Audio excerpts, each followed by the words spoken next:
Ви најавив утринава повторно да ви кажам, Лазар Темелков е домаќин на овој политички оддел, а негов гостин е Александар Ристевски, политички аналитичар. Добро утро и до двајцата. Добро утро, Искра. Морам да ве прашам како политички аналитичар, знаете дека ние секојдневно, секој утро, секој попладне си имаме своевидна наша политичка анализа со гледачите. Да. Тие често пати велат, ама нас никој не слуша, па ме интересира еве да ве прашам колку вие како аналитичар ги слушате нив, колку можете преку таквите емисии, преку нивните јавувања всушност да се препознае расположението, јавното мнение кај гледачите, односно кај граѓаните.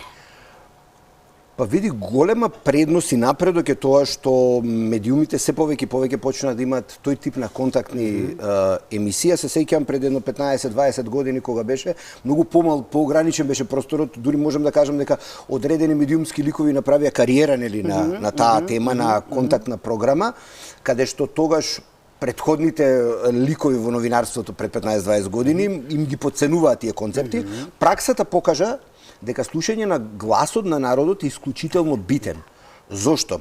Затоа што неретко ти можеш да кажеме моделираш или да организираш кој да се јави, кој да побара, но ако го има масовно на многу медиуми и ако го има по еднаш, два пати или три пати во ден, не може да се постигне, не можеш да манипулираш, се ограничува просторот, но тогаш ги слушаш вистинските забелешки, вистинските проблеми и вистинскиот правец во кој е насочен одреден став. И кога се гледа револтот, тогаш и политичарите, поготово тие што водат, нели, знаат да ретерираат или да се повлечат од одредени одлуки, затоа што кога ќе увидат дека нешто едноставно не проаѓа, не би сакале тоа да го изфорсираат до крај.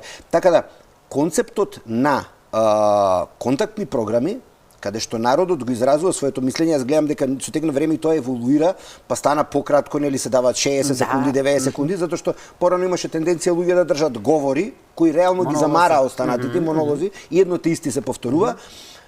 На вистина предизвика самата политика, политичката сфера и носителите на функции да почнат да го слушаат гласот на народот.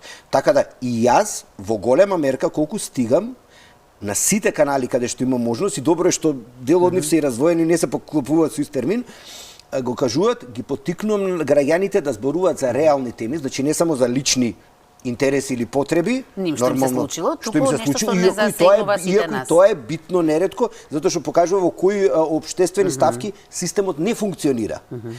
Добро е тоа да го прават, затоа што само така можеме да стигнеме до подобро и поуспешно општество и поодговорни политичари. Да, а друго прашање е што често пати се јавуваат во емисиите затоа што немаат каде да се обратат. Но тоа да, рековме. Па и тоа доволно зборува, за оној сервис и на општините, пред се општините, тоа е задолжение пред се на општините, а после и на одредени инспекцијски служби, затоа што многу често се случува, нели, народот кажува, одредени телефони или одредени адреси звоната, никој не крева. Тоа треба да се загрижиме за тоа. Така. Лазе, токму со гледачите денес главна тема ни беше извештајот на Европската комисија. Претпоставувам дека на таа тема ќе зборувате. Да, искрено ќе продолжиме со тоа. Вчера Европската комисија го објави извештајот за сите земји кандидатки. Тука и Македонија, за жал, констатираат отсуство во двете клучни области за Македонија, кај што и генерално редовно слабо стоиме, а тоа се од кластерот еден судството и борбата против корупцијата, така што на тоа ќе се држиме. Сето тоа веднаш по рекламите. Назад сме во студиото, да не должиме веќе многу, уште еднаш само да потсетам, Лазар Темелков и Александар Ристевски, политички аналитичар. Лази, имаш многу што да дискутирате, така што повели. Многу прашања, не знам до кај ќе стигнеме, меѓутоа ќе биде доволно. Александар, намерно ќе го скокнам првото прашање, вообичаено дали извештајот е одраз на реалната слика, затоа што верувам дека низ следните прашања ќе дојдеме до одговорот. Ева ка ме интересира. Во изминатите 5 години Европската комисија во извештаите, главно претпоставувам поради потребата Македонија да ги реши оние болни прашања со соседите, редовно беше мекан и прогледуваше низ прсти, но не и овој пат во овој извештај. Што мислиш зошто? Па затоа што сега се доведе до ситуација да веќе не може да се импровизира.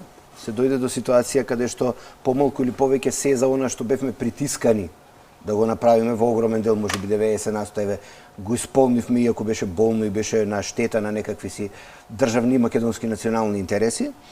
И сега е веќе времето каде што сето тоа што и јас и цела можам во голема мера да кажам и јавност, па и опозиција го кажува дека само со попуштање, само со отстапки и само со исполнување на желби на соседните држави, самата држава Македонија не напредува. Значи, за да одредено општество се прилагоди кон тоа што се условно речено европски вредности, мора да промени многу нешта во менталитетот и начинот на функционирање на цело општество. Сега, општеството не може да се смени доколку носителите на јавни функции, политичарите, директорите, пратениците, министрите, не дадат пример. Ние на дневна основа гледаме лош пример на незаконско трошење, на лоши тендери, на работење на против интересите на државата, на користење и купување на возила за кои нели претходната власт беше сатанизирана целосно. Дека не требало да купува возила, дека не требало да купува коли, на крајот сега изнајмуваме еве за опсе милиони евра даваме, а нели беше лошо да имаме сопствени возила, па нели имаше судски предмети кај што некои луѓе во затвор замина само затоа што купиле нешто вон одредена постапка. Така да она лицемерие општествено кое нас ни се случува, како вика, прави што ќе ти кажам, не прави јас што правам, ама обично не функционира така. Обично луѓето прават тоа што го гледа дека и некој друго прави. Така да и на крајот на криштата ние во задниве 5, поточно 7 години на актуелна власт владење, ние не видовме една исклучително битна работа. Ние не видовме повлекување на луѓе ради морална, етичка или било каква одговорност. Не да бидат разрешени, не јавноста да ги сатанизира па да мора да ги тргнат, иако и такви малку имаше кои потпаднаа под притисокот да бидат тргнати од страните или било што, ние немаме луѓе кои ради морални и етички причини или ради судот на јавноста се повлекуваат. Ти загавам темата, единствен што е и многу често го спомнувам беше Антони Пешев, откако 2 или 3 авиона падна на почетокот на 90-тите. Да. Си даде оставка од министер за, не знам како се викаше тогаш, за сообраќај и врски, мислам дека се викаше. Да, сообраќај и врски тогаш, пред да се Да не бегам од темата. Извештајот го оценува напредокот во однос на минатата година. Сега тука ми излегуваат две логични предпоставки. Или ништо власта не сработила, или ако имало некој обиди нешто да сработи, не дале резултат преспана година. Јас термин имам што го користам подолго време, викам ние се што правиме креираме обланда. Значи обландата секоја домајќинга што прави, затоа и пластично го објаснувам, се знае обландата што е, нели имаме двете обланди од надвор и внатре имаме желе. И кога ќе го скршиш се истекува, така да ние креираме обланда. Ние не креираме арматура, не креираме столбови, не креираме нешто што е трајна вредност. Или просто еве и за машките достапно да биде, кога градиме куќа, ние прво набавуваме керамиди и прозори.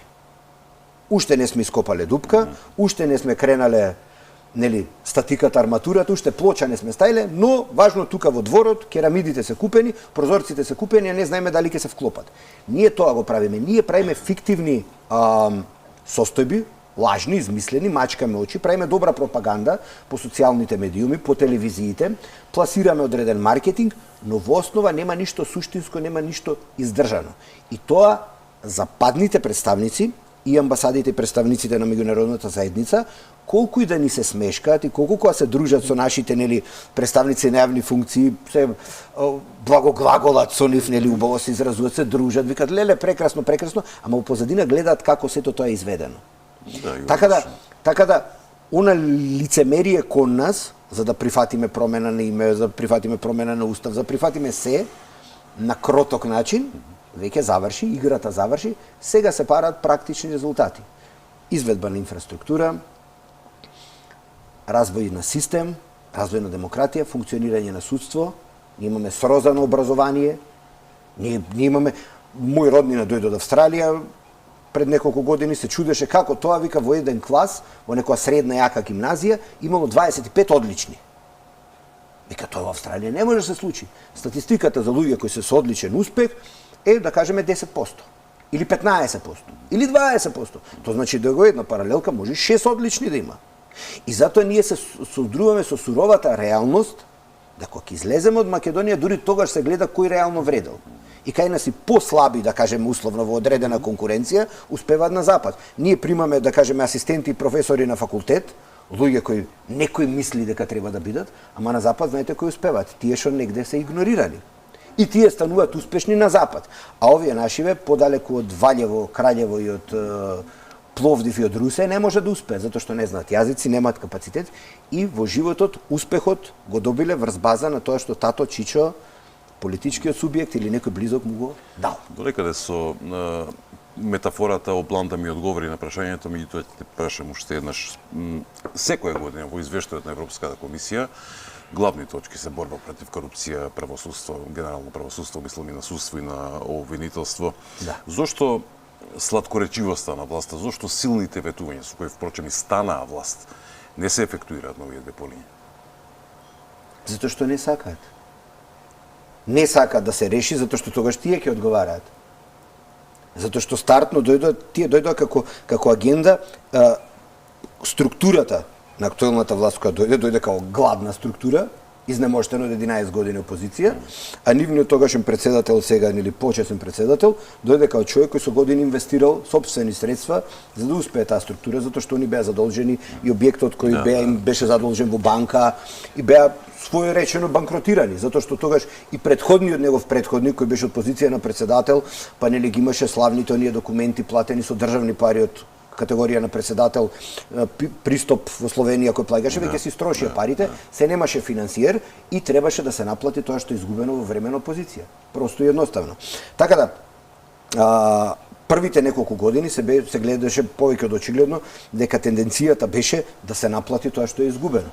Првобитна акумулација на капитал. Апсолутно. Значи, таа нова структура, затоа што претходните структури на тој политички субјект, кои беа актуелни во 90-тите години, и во онаа структура 2002-2006 повраќањето нели на Бранко во вториот мандат како премиер, после нели Бучковски, кратко Шекеринска и сето тоа, цела таа структура стана, да кажеме, општествено, да кажеме, независна. Се оттргна малце од базата. Од тоа што беше главницата на тој политички субјект и почна да функционира пазарно, почна да соработува со сите, па и со тогашната актуелна власт која на оваа структура не им одговараше. И не можете, видете, ние имаме проблем што водењето на државата го подразбираме како можност за наплата. Значи, наплата да се влези негде, да се плати скапо, да се заколи, да се исечи и да се нагомила капитал. Ние имаме ДКС Канери, антикорупцијска имаме, и вчера или завчера, кога беше ја гледав председателката нели во заминување, затоа што има уште неколку месеци мандат, нели новиот состав треба до февруари да се избери. И жената кажува, вика, ние анализираме, ние се бориме, прво не ни дава простори 2 години, второ, систематизацијски немавме вработени, бевме 20 на души, конечно стигнеме до 50 со молење со секолку што има и потреба за работа. На крајот, вика, ние правиме дописи, укажуваме што сгрешила Искра, што сгрешил Лазе, што сгрешил Алек, што сгрешил било кој, и нема реакција. Значи, ние и тие ингеренции на тој орган што сме го дале, се ограничен, затоа што која е поентата да одредено тело констатира дека Алек, Искра или Лазе направиле пропуст, вели, многу битна работа. Вели, ја опоменуваме, хипотетички, опоменуваме Искра, направила тоа и тоа, и кажуваме, вели, казна стартно за непријавен имот за не знам што во не 500 евра, и она вика, окей, оди, си го плаќи, си продолжува пак истото. Значи, нема плаќање и повлекување, нема морални причини, нема отстранување на човекот. Еве, не одговара кривично, така, не одговара кривично, ама мора да има санкција. Нема санкција. Оди и си плаќа. И се рачунете, Лазе на некаков си начин направил нешто, има непријавени 100, 200, 300, 500 илјади евра, казната му е 500 евра. Си плати. И си продолжува. Тоа е проблемот. Дали може Влади смели ова водителка што не знае да прави бланди, ама многу сака да ги да праша нешто. Горе-долу, јас повторно се вратам на размислувањето на гледачите, никој не е изненаden од овој извештај. Тоа се работи што ние секојдневно ги живееме и ги знаеме. Исто така, никој не е изненаden и од реакцијата на власта да го најде виновникот. И тоа е, како секогаш, опозицијата, да. Иако не беше воопшто консултирана за францускиот, бугарскиот, како се нарекува тој предлог. Ја гледав по паролката на власта, да. Сега, како не била консултирана за тој предлог, а сега опозицијата е виновна што не можеме да влеземе во ЕУ. И дали тоа значи, едно многу наивно детско прашање, но дали тоа значи дека ако немаме опозиција ќе влезевме во ЕУ? Па, апропо ставовите на подпаролката на актуелната власт на господја Богданка Кузевска, која баш утрина да слушав што кажала, само вака ќе изреагираме. Што да се каже, освен човека се насмее. Значи, видите, учествував као студент пред 20 години на европско надпреварување, беше тоа за парламентарна дебата. И са поентата на парламентарна дебата е многу едноставна. Вели, се дава една теза, власта ја брани, опозицијата ја напаѓа. И јас тогаш бев опозиција, не е битна темата која е. И јас напаѓам, вадам аргументи, не мора да се согласуваш, ги осмислуваш и напаѓаш. И знаете ли кога заврши дебатата? Кога така ги прикажав нештата и овој што беше представен на власта рече, јас се согласувам, и тука заврши, значи штом тој во дадената ситуација, треба да ја разберете под паролката на владеачката партија, она мора да измисли нешто за да ги оправда сите овие пеналења, цето ова тепање. И сега, од се наведено во извештајот на Европската комисија, под паролката Кузевска рече ВМРО ДПМН и председателот на таа политичка партија Христијан Мицковски се криви затоа што блокирале во собрание. Добро, точно е, ќе прифатиме ве. Точно е, опозицијата е крива затоа што блокирала во собрание. Да. Ама собранието е едно од 20 теми. Значи ево опозицијата е крива за една, блокирала во собрание. Прифаќаме. Точно е. Другите 19 што правиме? Опозицијата е крива? И за правосудство, така да, и за низа друго. И за образование, и за корупција, и за невладење на право, и на немање реформи. Дали опозицијата прима луѓе без квалификации во јавна администрација? Дали опозицијата таму каде што треба стручни луѓе да се примаат, прима администрација? Фали стручен човек, не знам, научник, доктор, конзерватор, овоне, вие вработувате лице во администрација. Затоа опозицијата е крива. Така да, сватете ги, насмевнете се, дајете сожалување, симпатично е, секој треба да се обиде и нормално го споѓате еден многу тој тип на луѓе кои си ја вршат работата, ги сваќаме, треба да си го одработат за тоа што се платени, но мораме да им кажеме дека тоа што го прават е неуспешно и за греota.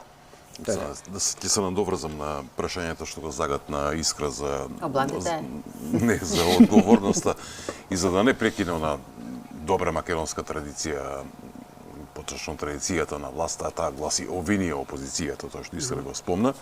Се погрижи министерот Османи, па вчера зборува за поларизирано општество, за немање поддршка од опозицијата, за носење на клучни реформски закони и така натака. И сега се прашувам што требаше да поддржи опозицијата, килави закони со европско знаменце кои што се носат за 2 дена, пратениците немаат време да ги прочитаат, а не да видат што е, или инфраструктурни проекти тешки милиарди долари, впрочем договорот со Бехтел и Енка е нотиран во извештајот на Европската комисија, зашто е подпишан склучен во 4 очи. Ке се навратам на ова што го кажав пред малку. Што му е друга работа, освен или да напаѓа, или да обвинува други, или да кука. Кога сте неуспешен, цел свет ви е крив. Јас се сеќавам, пак еве аналогија, компарација ќе направам за да народот неретко му е појасно. Селектори биравме долго време во ракомет, странци. Да. И во фудбал. Ке ги ставевме обеќавања луди. На крајот знаете што вика? Тој е македонски менталитет, не зна да се враќаат, не знаат ова да прават ова. Значи кога нема да си ја заврши работата за која бил дебело платен, тој ги обвинува тие под него. А знаете зошто ги обвинува? Пошто знае дека деновите му се избројани и мора да најде алиби за да најде нов ангажман, за да го земат пак негде. Тоа се случуваше со странци. Знаете најголемите успеси кога сме ги имале? Со луѓе кои сме ги подценували се наши. И во фудбал, и во ракомет. А знаете зошто? Затоа што тие животот го дале и професионално си ја вршат работата. И се платени обично упола или третина помалку. Така да, се во ова што се случува во политиката, во секојдневието ја само пробувам на нашите гледачи да им ги отворам видиците за да сватат каде ги правиме грешките. Значи, ние не научивме и внатри во политичките партии. Не научивме да ги цениме луѓето, значи мерит системот или системот на вредности не е само кој каква диплома имал. Ние неретко во политиката нас ни се случувало човек кој нема врска со политика, а е во јавноста признаен како некаков си доктор, универзитетски професор, авторитет и одма му ставаш општествено политичка функција. И тие неретко се испоставува да бидат катастрофално лоши. Тук таму знаат да бидат добри, тук таму, но генерално катастрофално лоши. Знаете ли зошто? Да, имаш одлични професори што беа очени министри. Катастрофални. Но знаете ли зошто? Тој е професионалец во својата дејност. Тој не е хендлач на ситуацијата, тој не е менаџер. Тој не е човек, да кажеме, од праксата. Затоа што теорија и пракса не е исто. И ние мораме да направиме, од друга страна имаме екстрем, каде што ставаме и некомпетентни, и нестручни луѓе кои се само хендлачи, тие се спремни да продадат се. Така да мораме да најдеме ние општествен баланс и да научиме да си ги цениме луѓето што ни нудат некакви си трајни вредности. Одредена баланс помеѓу интелектуален, стручен квалитет, но и човек со минат труд. Се додека тоа не го направиме, немаме иднина. За време за уште едно последно прашање има. Мислам помалку од 2 минути, Александар. Ајде. Нешто ќе скокнам. На власт очигледно вчера, денеска не и се зборува за критиките во извештајот. Имаше некој Facebook статус на председателот Пендаровски. Ковачевски, мислам, дека избега за Париз, така да денеска Маричич нешто ќе мора да каже. Но затоа го форсира тој така наречен план за раст на економиите на Западен Балкан и притоа една работа многу ми е интересна. Никој не седнал да објасни дека тоа не се пари кои што нас ќе ни легнуваат на сметка секој први во месецот за да ги трошиме така како што ние сакаме. А знаеш како ние сакаме.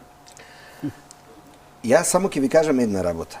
Ние задниве 20 години, поготово задните 10 години имаме огромни пари кои Европа нас не ги праќа наменски и во најголем дел си ги зема назад.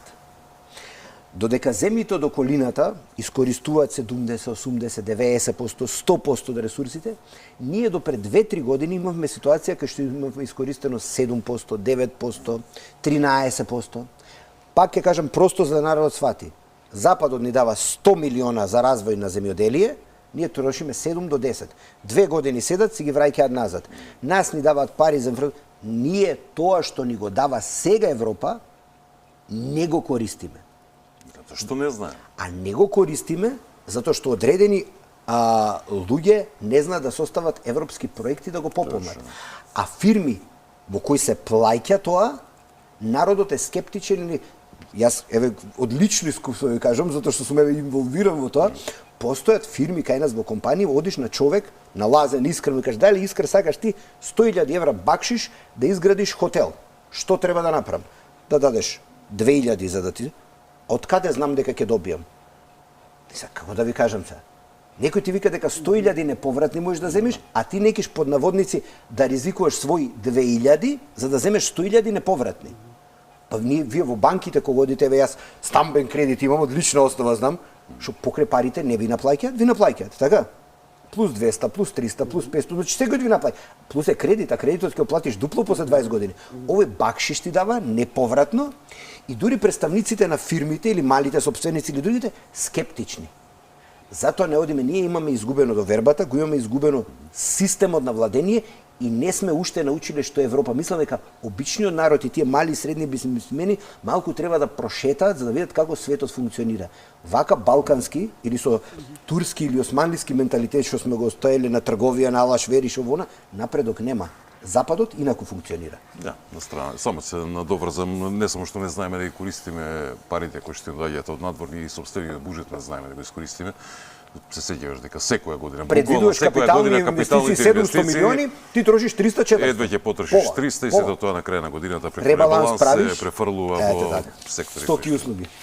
Ние можеме да се продолжиме после емисија. Не знам, за вас мене беше многу интересно. Ви благодарам и на двајцата. Се надевам дека ми беше интересно и на нашите гледачи. Останете со Алфа телевизија.